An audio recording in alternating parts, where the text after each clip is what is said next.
You're watching Euronews now with me, Sarah Green. Thanks for joining us. Let's take a look at the headlines this hour.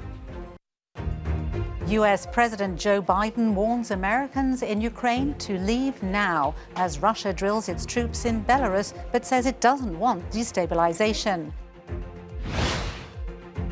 Cressida Dick leaves London's Metropolitan Police looking for a new leader. She's been criticised for misconduct in the force and allegations of political meddling. And an international deal means a masterpiece by French artist Gauguin is back on display in Madrid.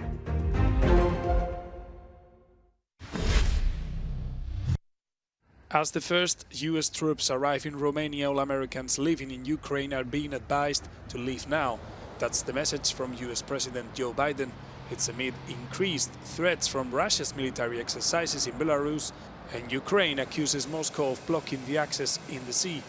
Meanwhile, the latest US shipment of military aid has arrived in Kiev. It's part of a €175 million package of security assistance to deter Russia from invading Ukraine. Some of this is already being used by Ukrainian infantry on drills in the eastern region of Donbass. These satellite pictures show the positioning of Russian troops close to all fronts on the Ukrainian border, in Crimea in the south and in the east in Kursk, and to the north of Ukraine in Belarus. For the Baltic countries, the threat is very real. The alliance has to be ready to act quickly and decisively in the region. Allies' military readiness and presence in our region remain key elements of credible deterrence. It is vital to strengthen the eastern flank of NATO. However, Russia says the troops will leave once the military exercises end on the 20th of February.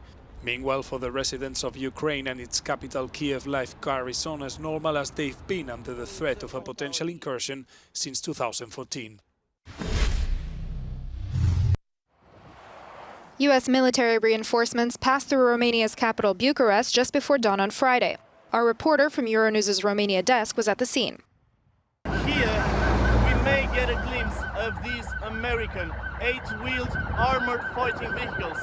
They have 350 horsepower and they can rapidly reach 100 kilometers per hour.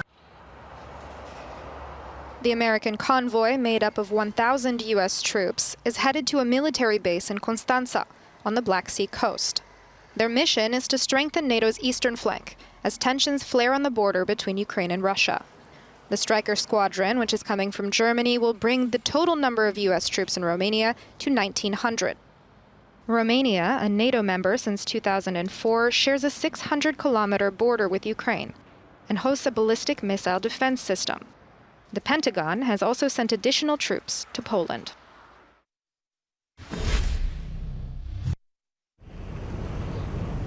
Battleship diplomacy.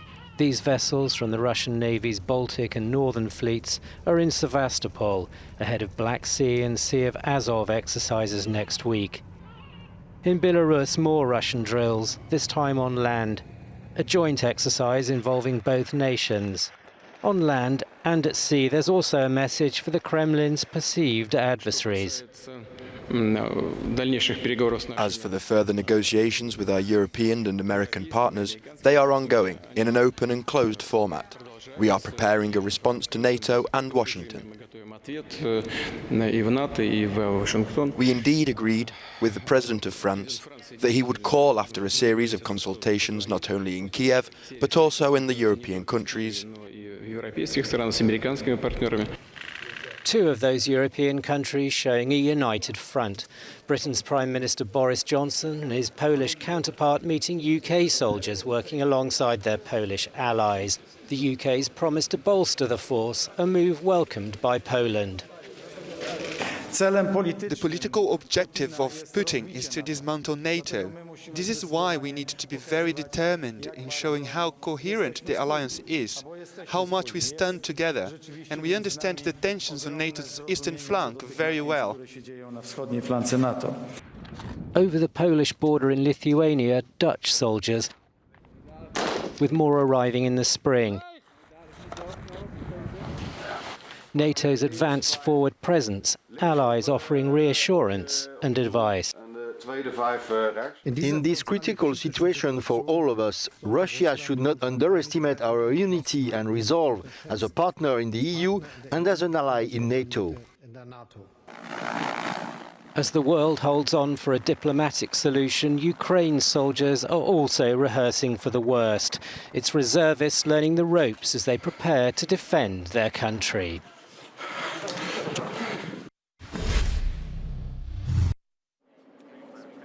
An embarrassing volte-face. Cressida Dick, head of the London Metropolitan Police, resigned on Thursday following a series of controversies plaguing the force, which are said to have eroded the public's and the mayor's trust. Her statement comes just hours after insisting that she wouldn't step down. It is quite clear that the mayor no longer has sufficient confidence in my leadership of the Metropolitan Police Service for me to continue as Commissioner.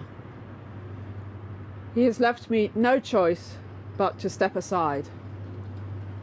I say this with deep sadness and regret. Last week, the police watchdog issued a report condemning sexist, racist and discriminatory conduct among some officers. London Mayor Sadiq Khan made it clear that there was an urgent need to overhaul the police. I was shocked when I read the IRPC report into the actions, the behaviour, the views of 14 serving police officers, and the response from the Commissioner wasn't up to the scale of the change required in the Met Police Service. Recently, the Met announced an investigation into UK Prime Minister Boris Johnson's Partygate scandal, which delayed the release of a highly anticipated report into the allegations that top government officials broke strict lockdown rules.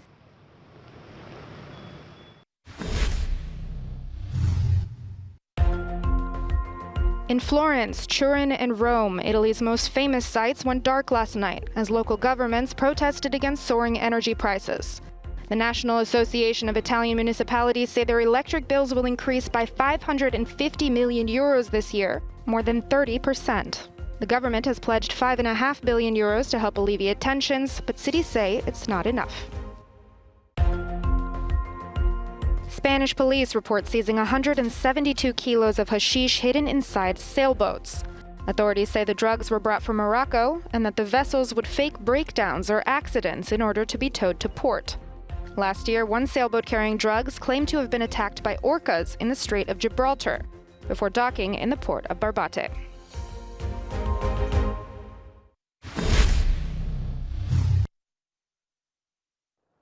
There's Mr. Mandela, Mr. Nelson Mandela, a free man taking his first steps into a new South Africa.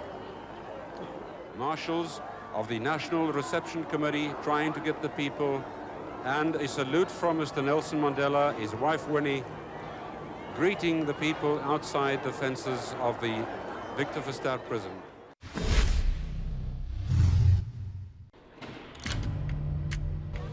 In Marlene Dietrichplatz, they're ready for crowds. The Bears wheeled out. It's the 72nd Berlinale. The opening night film is French director François Ozon's Peter von Kant. The jury's president says the international festival will showcase cinema that challenges audiences and presents fresh worldviews. What we'll call independent cinema is almost the worldview of a very specific person.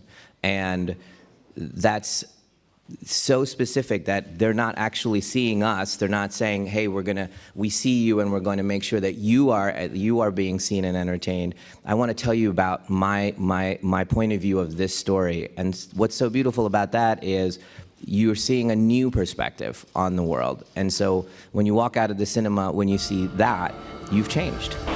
And in a world in which we've all changed, vaccinated festival goers will have to obey federal and city COVID regulations and present a negative COVID test.